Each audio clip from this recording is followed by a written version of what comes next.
Good morning. Morning. So, we're both a little quieter this morning, I think, because tired.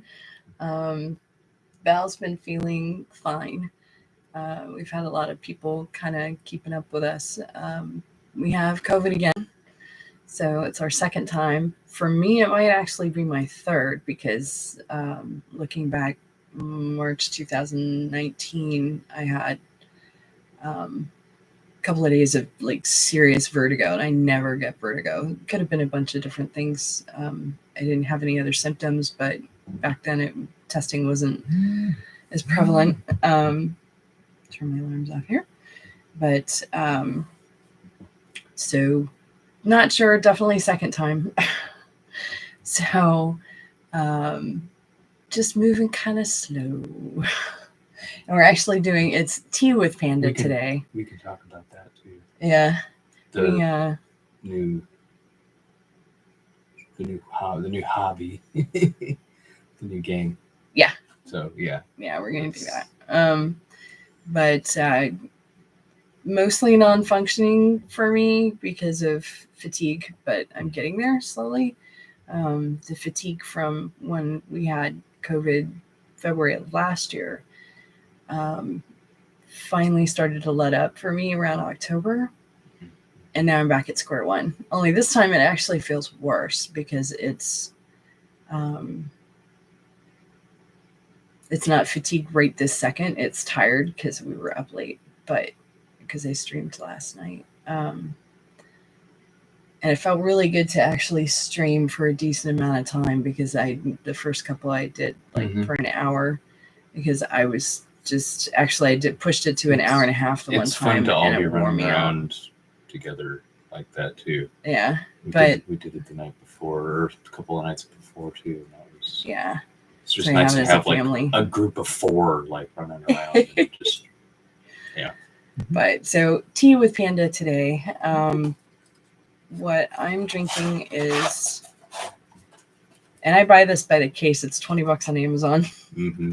So I get 6 boxes for $20.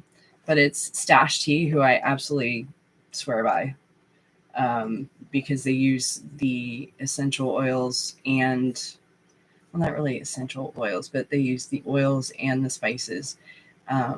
This is black tea with peach. And that's it. That's all that's in it. And the taste is amazing. Non-GMO. Stash is really good company. And then the one that we buy $20 a case for him is not just Earl Grey, but it's double Bergamot Earl Grey. And it's funny because I never really thought about bergamot or what it was, and apparently it's a citrus fruit. Mm-hmm. It's kind of like a bumpy lime. It's round, but it's not quite so on the outside. Hey, Drag, good morning. Yeah, tea with Panda. Can't watch, not coffee. You don't drink coffee anyway. Yeah. Good morning. But yeah, just pretty prominently grown in Italy, by the way. Yeah. So, Bergamot. Mm-hmm. Yeah. So it's got a really. I would like to actually get a bergamot lime to taste it by itself. By itself, yeah. Just to see what it tastes like, because it's got such an odd flavor in the tea. Mm-hmm. And for this one, it is black tea and bergamot oil. So good stuff. And they're out of Portland. Mm-hmm. It's funny, our other tea that we like is out of Denver. The coffee company. Boulder. Is Boulder. And then Celestial Seasons. Yeah. And then the coffee that we really like lately has been the Seattle's best. Portland, yeah. So how are you doing today, Drag?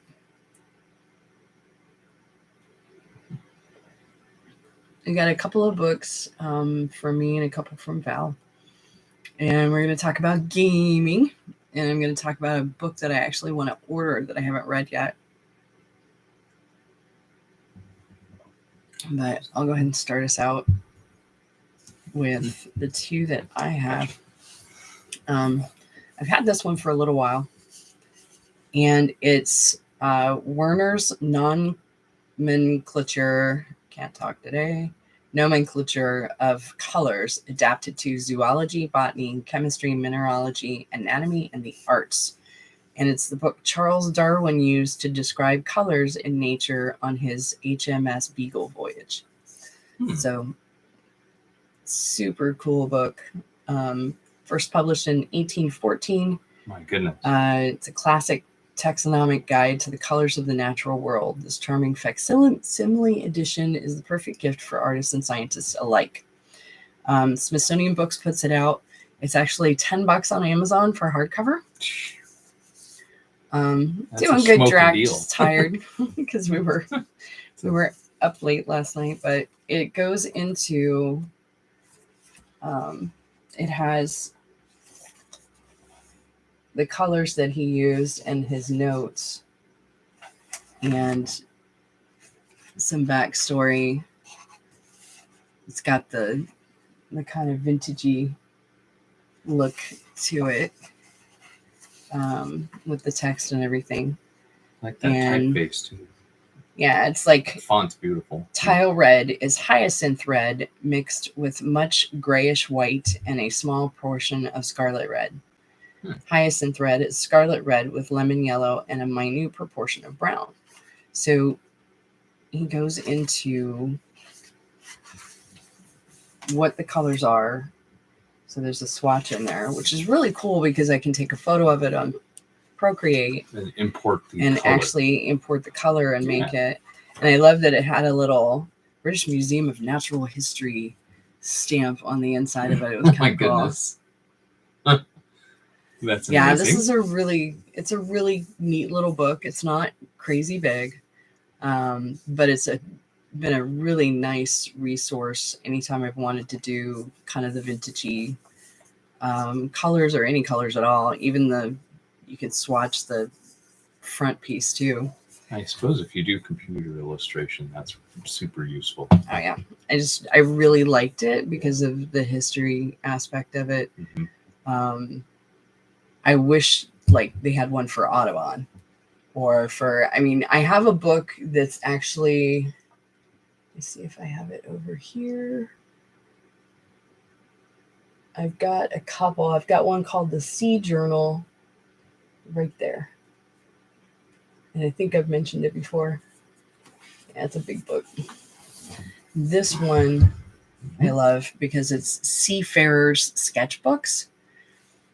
And there's a couple of other books that are kind of like this. This is put out by Chronicle. Chronicle's always got really nice books.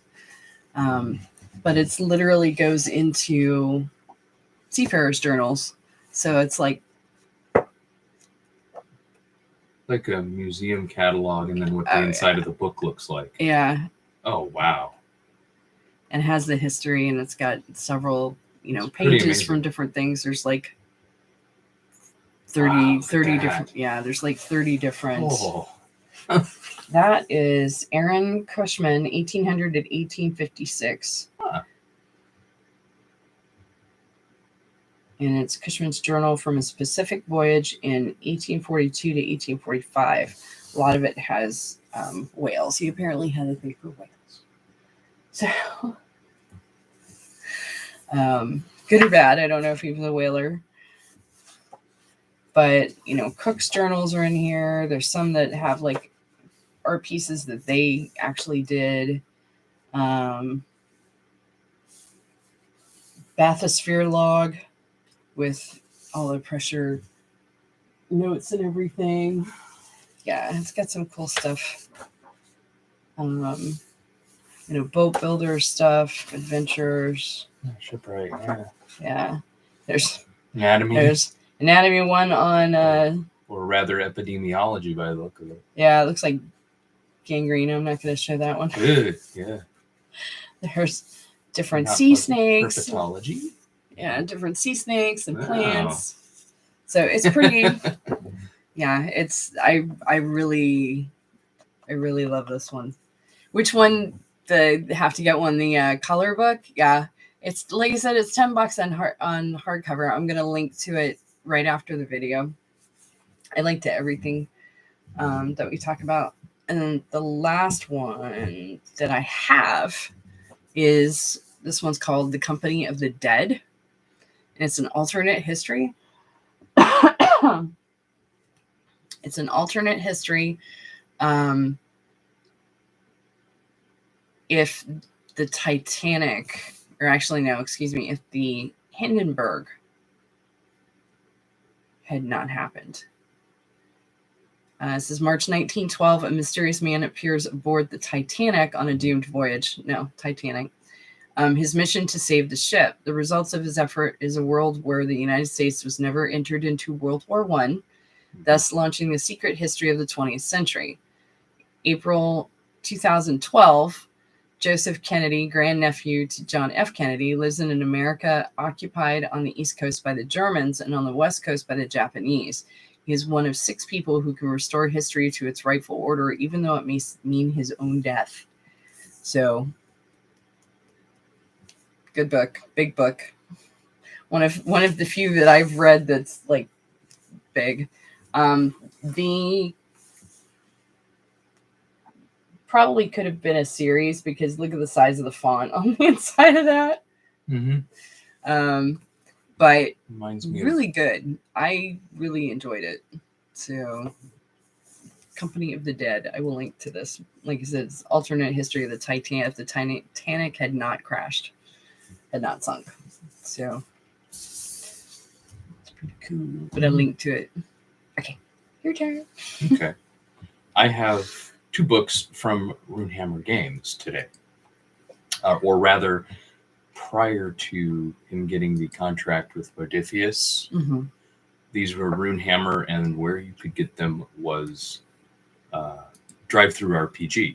Drive-Thru RPG has a lot of this stuff as print on demand, but the first one here is the 2 campaign setting worlds from Hanker and Fernale from Runehammer Games. The first half with the fantasy setting, Alfheim, the basically a kind of streamlined Monsters Compendium rules. Monster Compendium, same thing. Different character classes for science fiction for his, and amazing, fun, cartoony artwork. Absolutely amazing. I love this guy's artwork.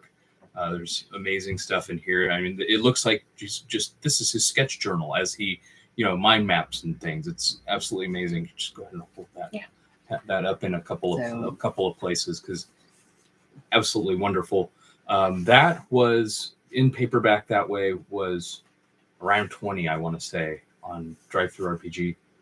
The Modiphius version is the Master Edition, and they've actually made it a nice big heavy hardbound tome on really nice paper, but you're going to pay about closer to $50 for that. Very cool. But that was about $20 on Drive-Thru RPG before he second got edition. The second edition. You don't want the first one. That's the one with less information in it. And then the Master's Edition, Modiphius printed, has even more information and more DM guide type info in the back also. I love it. Shabby loot table. Yes, sir. Yeah, I just love the fact that it's, the whole thing's index cards. Oh, yeah. And it's based on a game where he infinitely hackable. He sketch-doodled all of like the monster manual kind of stuff and different things like pieces of furniture in a room and things that you could decorate at the inside of a dungeon with. And you just cut those out on index cards, on a paper cutter and put them up on little stands. And you don't need regular miniatures. You can play with index cards. Cool. Yeah. Just run them through your printer and cut them out. Yep. Nice. The second book I have today is also from him. This takes the 5th edition of Dungeons and Dragons and makes it ultra hardcore. This is 5e hardcore mode. And I love the arrow-strewn skull on this one. It's fantastic with the bright white teeth. Yeah, that's cool. But this takes I like the smaller books and the stuff that people are coming out with. This takes a very simplified 5th edition. Yes, here. Yes, please start The flipping through artwork that is really cool. with it and showing that on camera, because the artwork. So it's literally like a whole campaign on one page. Oh yeah, well that's a mini adventure. There are several in there that are hardcore mode in tone, where he has a more simplified character creation process in the front of the book, where you roll 3d6 and take what you get. You don't know the 4d6 drop the lowest, no reroll ones and all that. You just roll 3d6 like you did way back a long time ago. You take what you get. It gives you a couple of little items that your character might have. You pick a profession, like an occupation. Artwork on that is gorgeous. You just start playing that way. But if you die, there is a built-in system there that can bring you back to a safe place, called Zymer's Candle. But if you die in this game, it's like you get no death saves. You get one death save roll, and like you did a long time ago, and you're done. If you die, if you don't make your death save, I think you like this one, Jack, a lot. And that was, I want to say I paid $15. I paid less than $20 for that too. That's hardcover, but it's tiny. So I mean, there's probably, there's maybe 40 pages there total. And Renmeleon Games 2020. Mm-hmm. It says this book made possible by the Shield Wall of Patreon. Yep, it is. And then a list of illustrations. Patreon funded, yes. Yeah, and then possible by the D&D. There's a reason I'm squinting. So there's like a list of Patreon names in here. They put all the Patreon patrons. Super tiny. Yeah. Super tiny. He has way more patrons back now. First That's edition. Amazing. Yeah. He's doing really well. It's and like it's I said, pretty now good. He's with Modifius too. So it's pretty good. I do actually want to read the little quote that's in here. Oh, I love the quote that's in there. It says, "No written word can capture magic, my boy. Magic lives within each of us in infinite variety. This is what separates magic from knowledge." Zymer of Westburg. Westburg, yeah. Westburg. And I did forget my other book too. D&D book looks great. Might have to get that one. Mm-hmm. I know we're gonna be like, you're gonna have this laundry list of all these books you need to get. But I'll link to those too. And anytime I link to stuff, I use my Amazon affiliate account, so it helps us. If you click on the link and purchase something, it helps our family. So, and helps us to, and it's not a whole lot, get a few pennies back each one. And then, that's Amazon credit that we can get more books. So, one of the other ones, and I will have to link to it. I don't have it yet, is, I was going to pull it up here. Yeah, I'll just link. The Blue Tattoo, The Life of Olive Oatman, Woman in the West. So you zoom around. Thank you, Drag. You're so sweet. Yep. Anything to help you. But sick with COVID. No brainer stuff is good. So you watch YouTube like you do. And I like watching the genealogy stuff off Ancestry.com, the whole, celebrities looking for their, past relatives and all the history that they find out. Some of them are pretty cool. Yeah. I forget who the first one was that I watched, but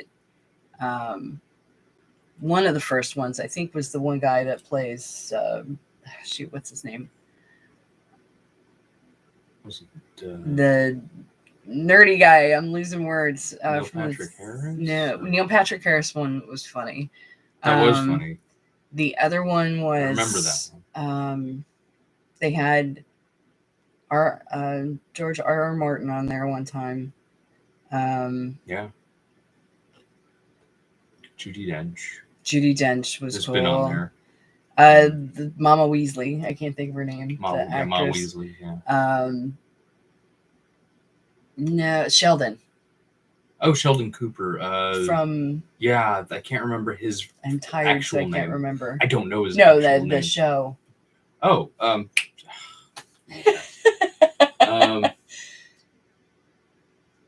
This of me not remembering Sheldon's show. Issa will probably wake up and come out and yell at me. Actually, we're gonna Google it.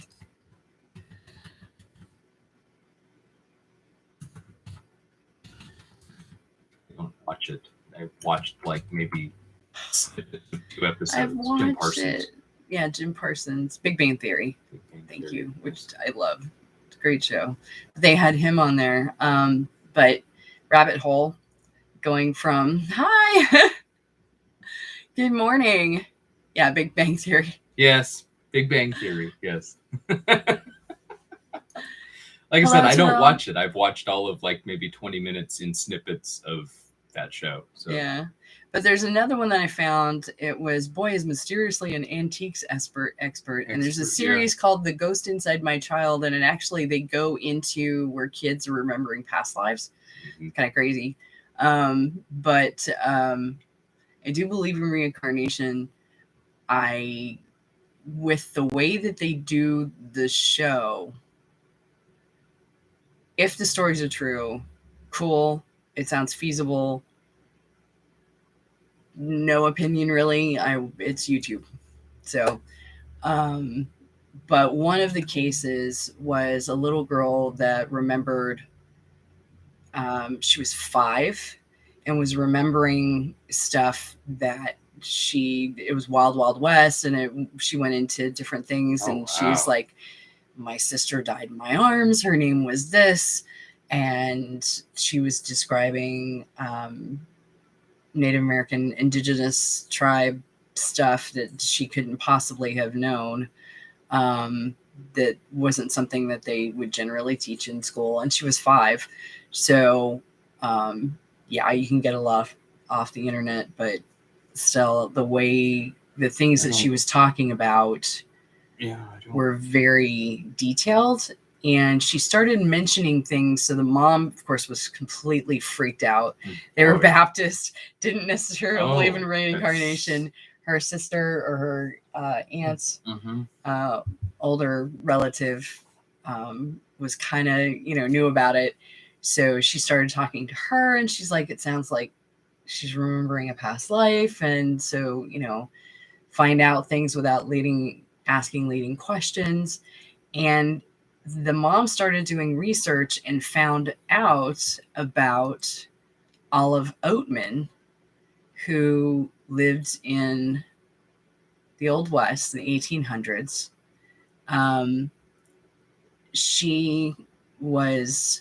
Her family was wiped out, except for her and her sister. And it was during the American westward expansion. She was captured by Indians and then traded to another tribe, to the Mojave, who actually took care of them. And then the white people came back in and took them back, which they ended up having a worse time with white people, which is usually what happens. I'm sorry, we do not have a good history with the indigenous tribes at all. No, we don't. And it pains me. My ex, Logan, who's still a very good friend, is 1/4 Native American, and I've had other friends that are full blood Native American. So yeah, no, we don't have a good history. But so there's a book called The Blue Tattoo: The Life of Olive Oatman. And one thing the 5-year-old had an issue with was she didn't like people getting near her chin. You could kiss all over her face and touch her face and everything, but when she got to her chin, she couldn't deal with it. And it turned out that the one tribe had actually given her tattoos, blue tattoos on her chin. So But it looks like a really good book. The story is really cool. I'll link to the video and I'll link to the book. So really interesting stuff, if nothing else. And in looking at that, I actually found there's 2 more books that I'll link to. Nature's Palette, a color reference system from the natural world. First published in 1814, and it looks like it goes into the same Werner's book. So there's a different one, but that was like $36. But it's just Say a different. Werner's is 10. You might as well. You might as well get that one. But that one goes into a lot more detail, it looks like. And then there's also Remarkable Diaries, which is on my list to get. The world's greatest diaries, journals, notebooks, and letters. And it's kind of like the Seafarer's Journal, where it has all these different diaries and different things that you can. Oh, never mind. On the right there. Oh, I forgot I got that. I was like, that looks really familiar. I just haven't looked at it yet. Yep. So big book. You forgot you had it? Yeah, I totally forgot I had it. I was like, yeah, we're going to write that one off. I just happened to see. Yeah, I definitely have. You've looked in it. I've looked at it just a little bit. Just a few Post-it notes. Just a few Post-it notes. Wow. Yeah, it's got some really cool stuff. Like this is Beatrix Potters. Oh, wow. Diary. Their actual handwriting and stuff. It's kind of cool. And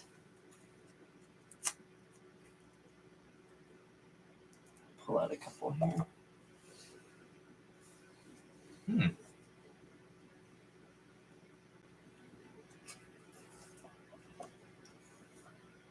Luca Londucci Apothecary. And this is 1450 to 1516 pen and ink on paper, 90 pages. I'm making handwriting on that though. Yeah, the handwriting on this is gorgeous. Goodness. Yeah, DK Book Company is amazing. I love this.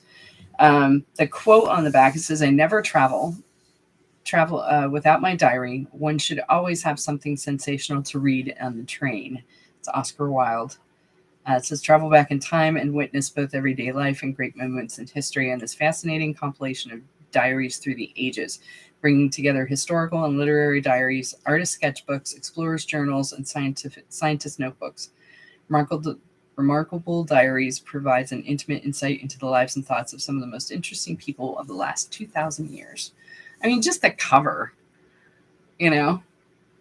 I think actually when you're talking about the blue tattoo, I want to say that they've had 2 movies, kind of like B-rated movies.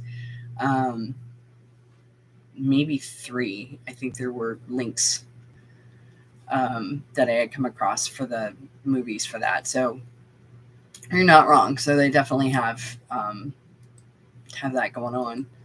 But yeah, so that was a pretty cool YouTube find, and I watched a couple of them. Fatigue, kind of, you know, you fall asleep when you fall asleep. It's a, you know, it's not just general tired. It's a, you know, you have zero energy.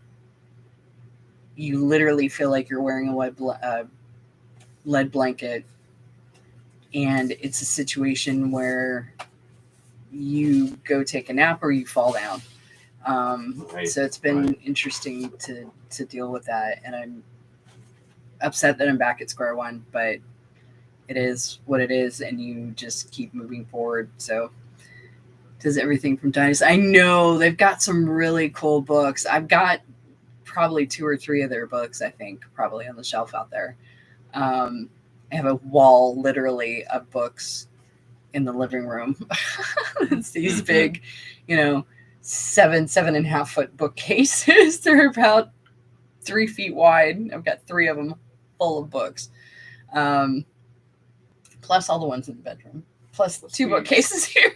So when we moved from Florida to Kentucky in 2016, we had probably 2/3 of the at least half close to that, yeah, was all books between the three of us. Mm-hmm.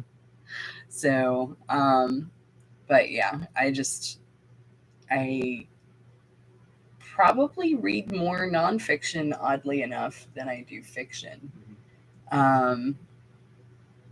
I like the histories and the research and the, different things like that. But I do like getting lost in a really good, fiction piece. I do read more historical fiction and history often. You need to read this one. And some biography than I do. You need to read that one. It's going to take me 5 years to read that. Okay, we'll start now.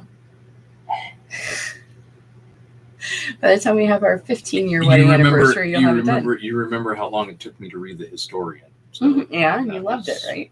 Well, yeah, but it took me like forever to read that. I was reading about 40 to 50 pages a night. And do audiobook. And I would read about maybe once or twice a week, and it still took me. Can you do something? The better part of a month to read that.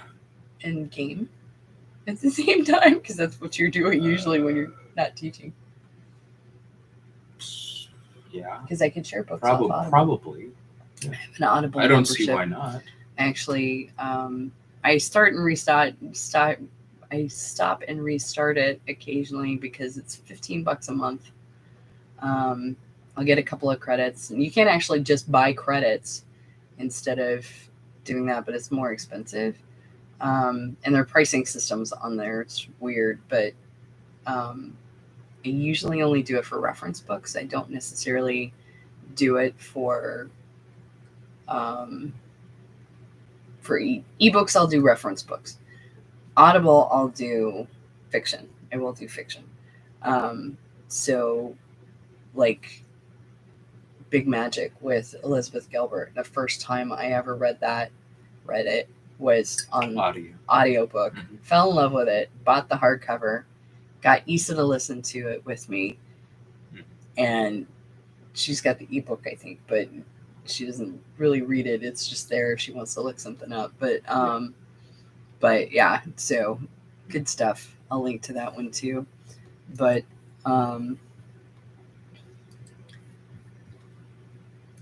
so no-brainer stuff. Reading has not been my jam right now. Not with as sick as I've been and the fatigue and everything is gaming. So, and it's funny, only certain types of games. Because I ended up doing art on my Wednesday morning stream instead, because I was supposed to be playing, or one of the options was I could play Minecraft. And my brain could not wrap around Minecraft, and it's because I'm having to actively plan out and think about what I'm building and that kind of thing, for stream anyway. And I was just like, no, I'm not going to do it. So we recently started playing Guild Wars 2. We played Guild Wars 1 eons ago, decades ago. Still had it on the other computer before it died on Thanksgiving night. So yeah, still have the collector's edition boxes, everything.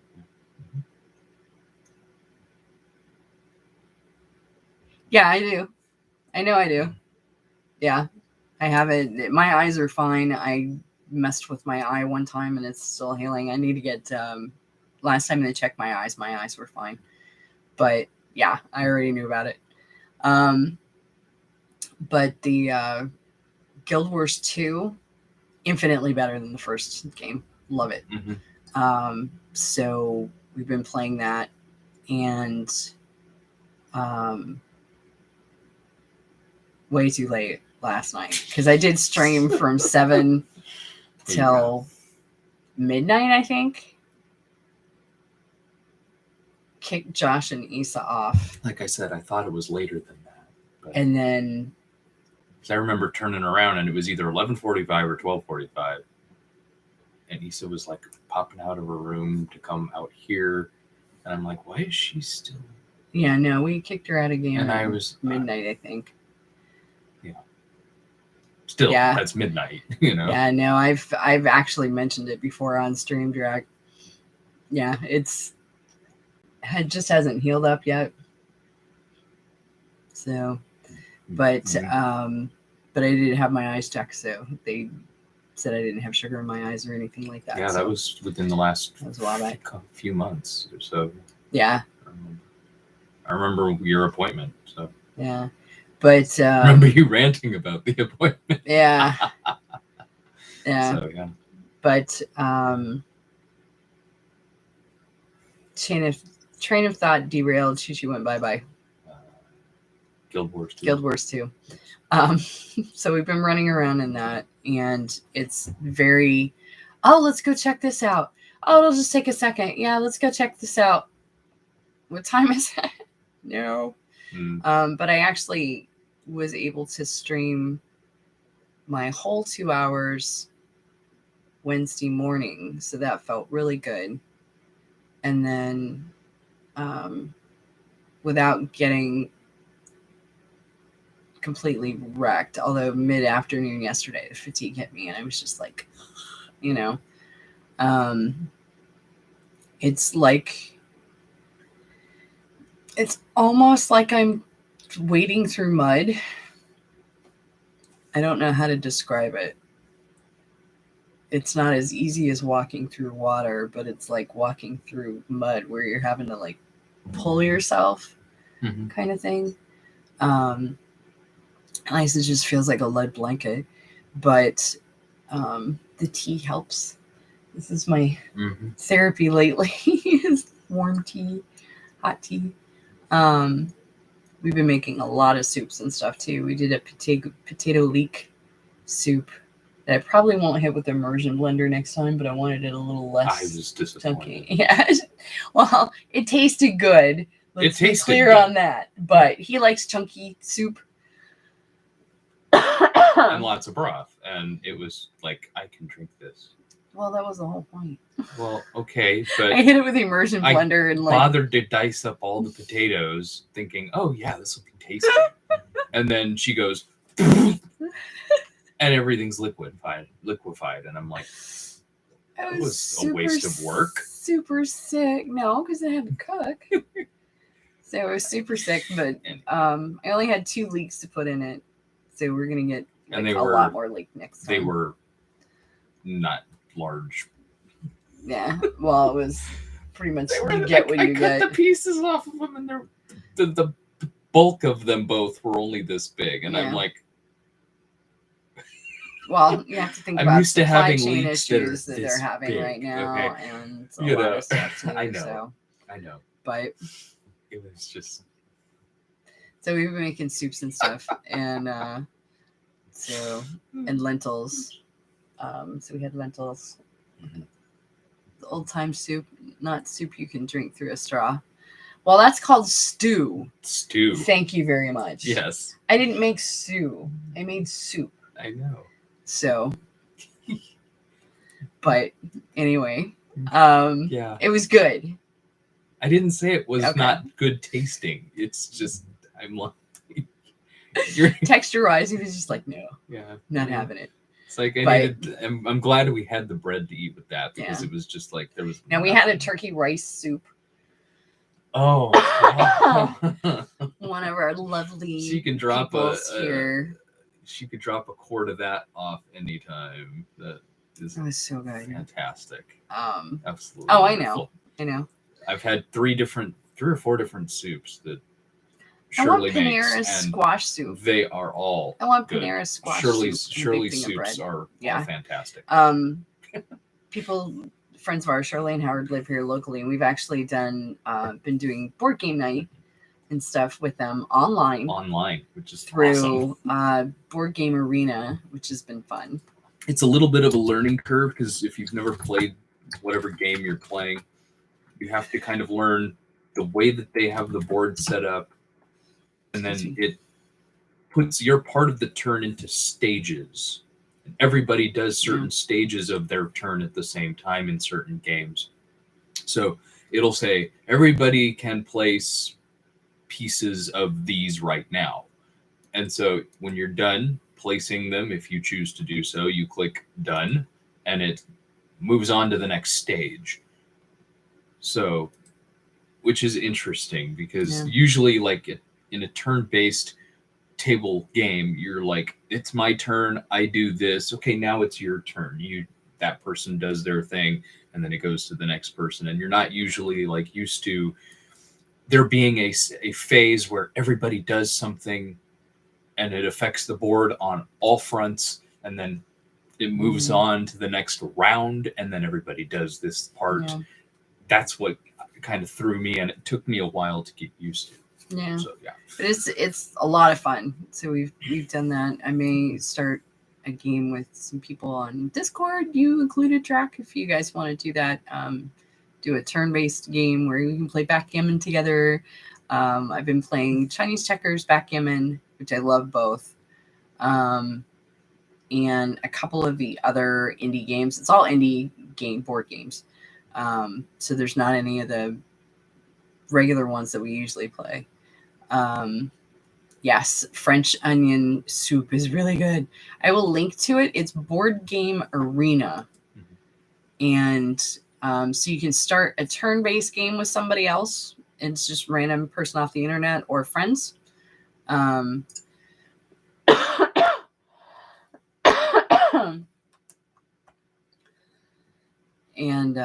it's a lot of fun. If you don't have a bunch of people around a table, you can do it on here. The one we played with them the first time was Puerto Rico. The one we played this last time was Race for Space. Race for the Galaxy. Race for the Galaxy. Race for the Galaxy. Look at I still have it bookmarked in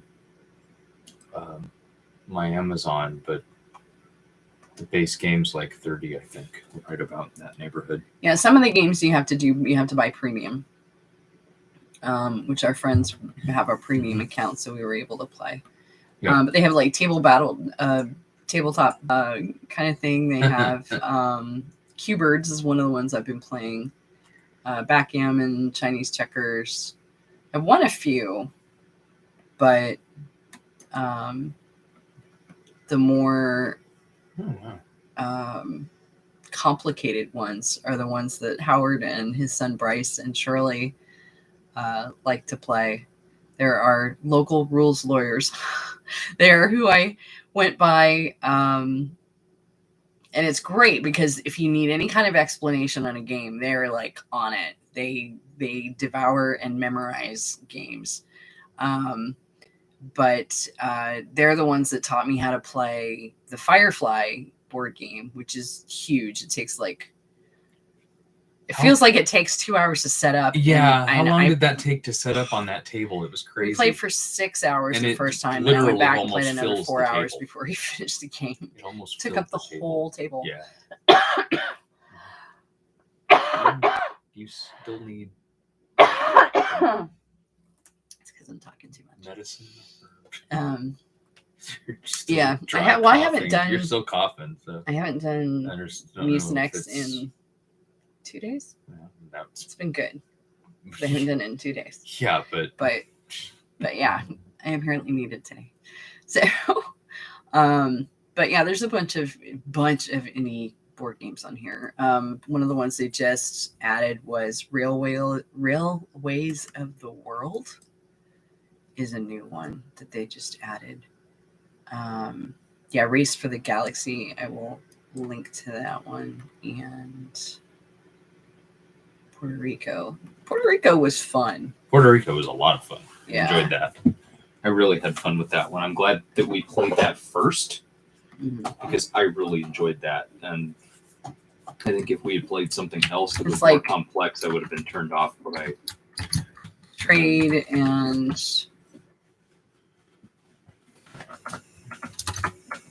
Let's see what their description is for it. 2 to 5 players, 30 minutes, complexities of 4 out of 5. The object of the game is to earn the most victory points by being the governor who most strategically develops the idyllic island of Puerto Rico. So you're talking like back, pirate age. 16 to 1700. Yeah. But it's a lot of fun. So I will link to those specific games on Board Game Arena.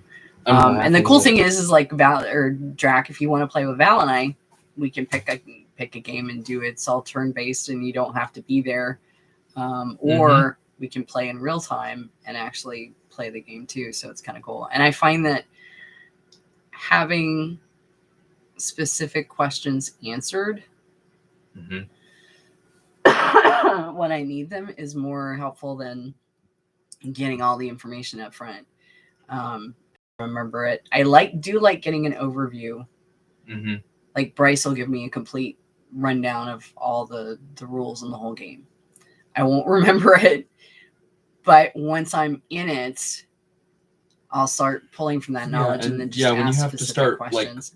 Like applying your turn in sequence so that you're doing the steps. Yeah, it's a lot easier to understand. If you have the ability to ask the questions as you go that way. I have several box game sets from the 80s that I used to play. Good to get with a couple of people or 4 to 6 and play for a night. We did board game night every week when we first moved here. Love it.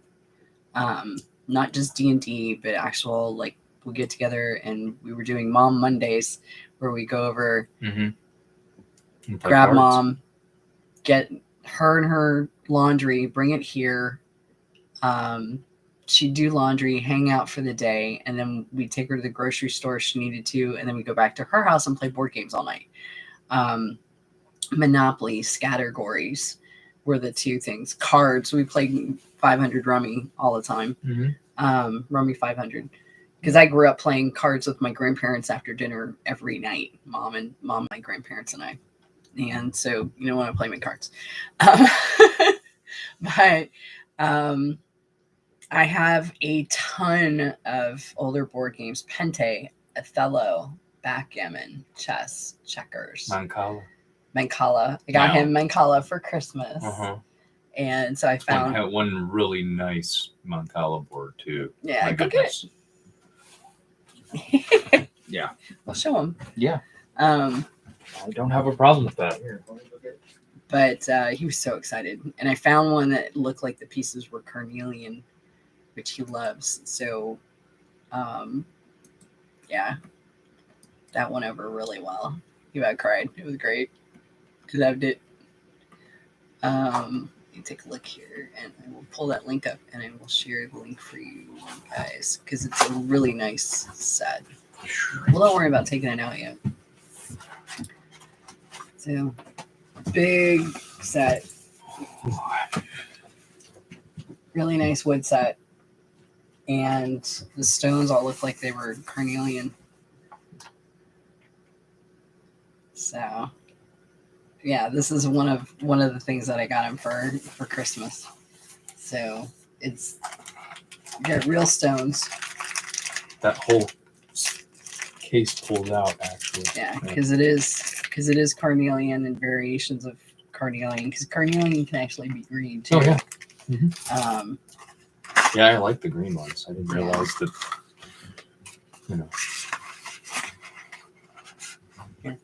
Carnelian apparently is agate family. So.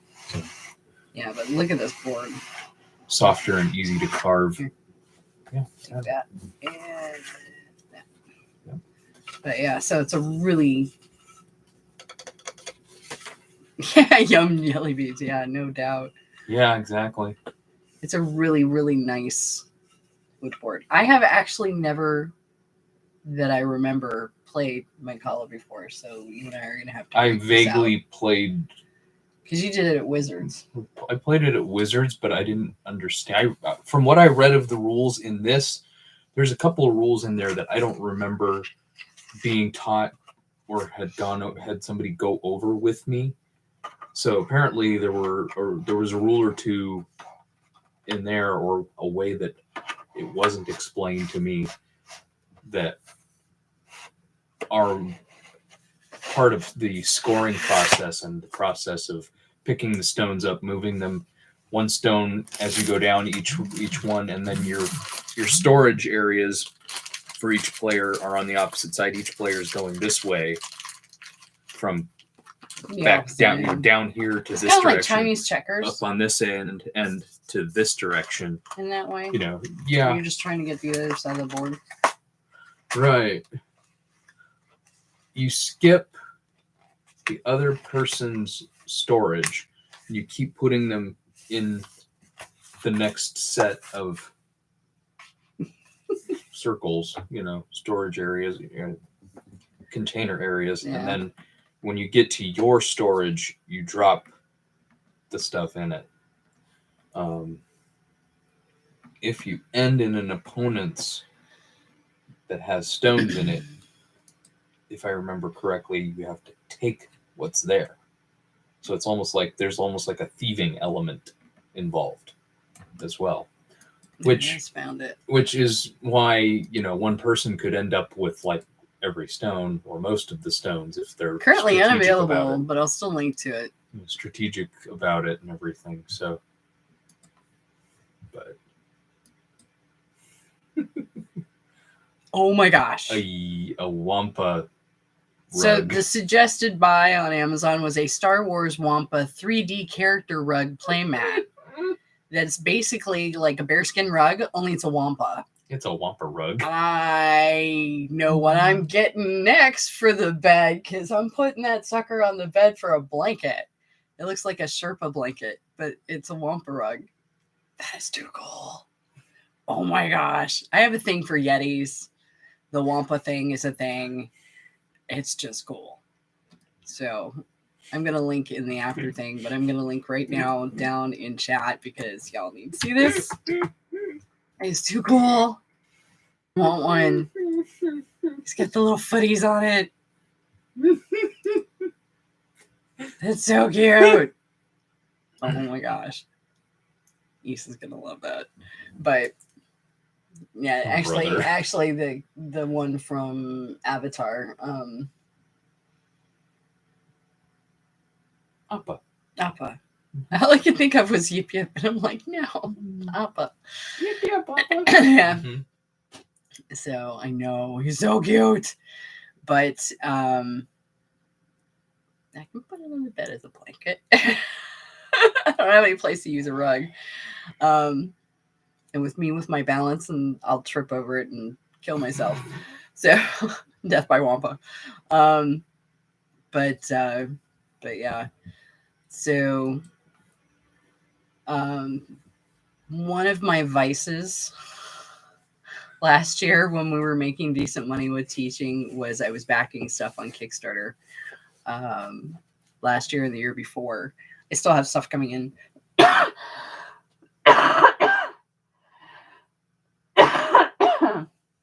From 2018. But the new indie board games that were coming out and the escape room stuff, and I have a few of the solve a mystery kind of things. Some were in letter form, like this one. I like that series of as custom curious correspondence. And this one's actually sealed because I got a duplicate copy accidentally. They sent me the wrong thing and just had me keep it. So you actually have two. Yeah, so I actually have this. One's not been opened. It's unopened. It's not been opened. So there you go. But yeah, the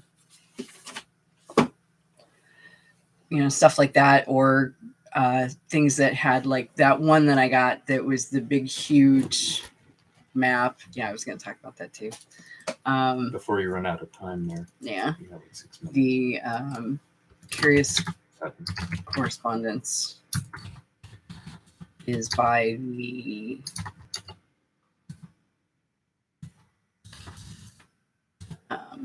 same company that does Mysterious Package Company, which is the one that has the crates.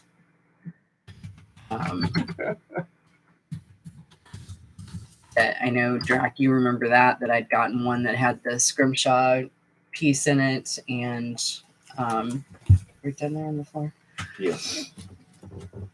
So there's a scrimshaw piece that was one of the final rewards for it. That it's solid resin and has scrimshaw all over it. This was actually a whale tooth.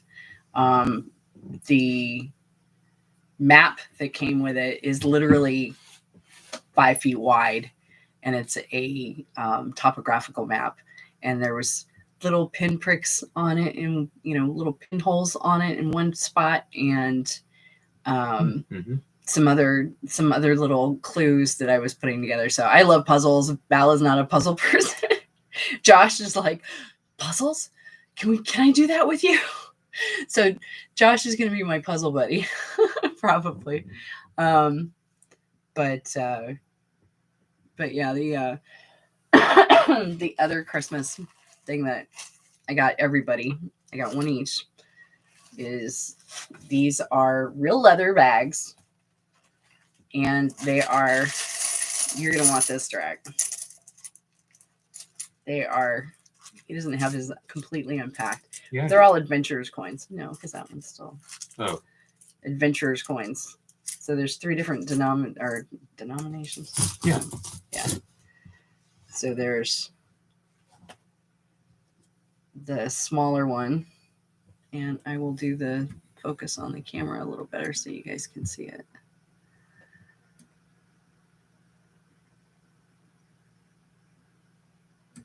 So that's one. It's got a tree on it on that side, and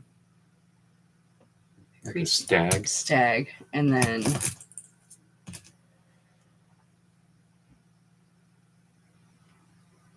like a dove or a lobster on that, and then this one I think is probably the coolest. It's got a harp on it. It's not work. Like not work swan, dragon. Like a dragon. Right? Yeah, and there's another one too, isn't there? Is it 3? I thought there was 4 different coins.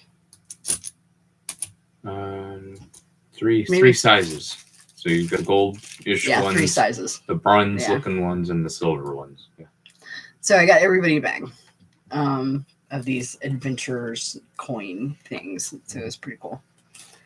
Oh, no, actually, I forgot. This is my bag because it was on my desk. These are the ones that I got to dip in alcohol because they were on the packaging on the outside. Mm-hmm. So they have adhesive on them. I forgot you grabbed that off my desk for me to show. But yeah, so that was kind of a cool thing. It was kind of a D&D Christmas because the guys all got D&D books, and it was funny because Issa and Josh got each other the dragon book, and you and Logan got each other the dragon book. Yeah. I don't do the books, so Val has like the consummate library. I have probably about He's the book hoarding dragon. 80% of the 5th edition books. Some of the campaign setting books I don't have. He has some of the little ones. I just don't bother. The indie ones. But the ones that actually release new subclass content usually are the ones I grab. Because that's character class information. Yeah. So, and the indie ones that people are coming out with is really cool. I have one that's kind of in the works. The Panda Tour one that I've been playing with. That I actually want to make a zine and do like, one version, one hit wonder. And then Issa has this elaborate one that she's working on. And I know somebody else that's doing one within the Firefly universe that is hiring me to do the cover maps, the cover, the editing, probably publish it. And so I have this laundry list of stuff. If he self-publishes, he might go through me. So I'm not sure. But yeah, it's pretty cool. I might actually, with the stuff that he's got going on, him and his brother both, I might end up setting him up with his own publishing company and do it that way. A lot of people that do self-publishing do that. There are advantages to it, but because I have Dragonfly Press Publishing for all of my stuff. Like my sigil book was one of the ones that I published. So, shameless plug. I will link to this on Amazon. It's done pretty good, but it's a workbook with a how-to on, and it doesn't use the Witch's Cube or any of the witchy stuff. It's straight numerology. I've done Bible verses in here. I've done quotes that I really like, things that I want a visual cue for. So it's my shameless plug. Lots of books today, but we are out of time. My voice is starting to give out anyway, so we will be gaming. Going to get that book, love it. I'm going to be doing. We're going to be doing. No, today's Thursday. We did gaming last night. I'm tired. Saturday is my next stream, so I'm going to be doing art on Twitch, probably digital, probably some digital composition, that kind of thing. Maybe I could come up with something completely different between now and then, but that's what I'm thinking I'm going to do is digital composition on Saturday. So noon Eastern Standard Time is where I'll be. And then, of course, we'll have our coffee with Panda. I haven't been drinking coffee, and the reason why is because it doesn't taste right. Even our favorite. It doesn't. Coffee was something I had a problem with last time I had COVID last year, was coffee doesn't taste at all like it should. So the milk tastes fine. The tea tastes fine. Every other drink I have tastes fine. Coffee does not. So, I'll be talking much new D&D. Oh, that's right. They do that noon on Saturday. If it's on Twitch, let me know if they're doing it on Twitch again. I'll have it up on the other tab just so they get the view. But that's all for today. So, love you guys. Thank you so much for hanging out and chit-chatting. And if you're watching the replay on this, hi. We do this every Thursday morning at 9 a.m. With the exception of last week because COVID. So we were in the thick of it at that point, and there was no way because I had no voice. I canceled all my live streams. But we love you guys. Stay well. Stay safe. You guys take care. Thank you, Drac. Love you. I'll talk to you on Discord. But we will see you again next week, hopefully. And Saturday, I will be on Twitch.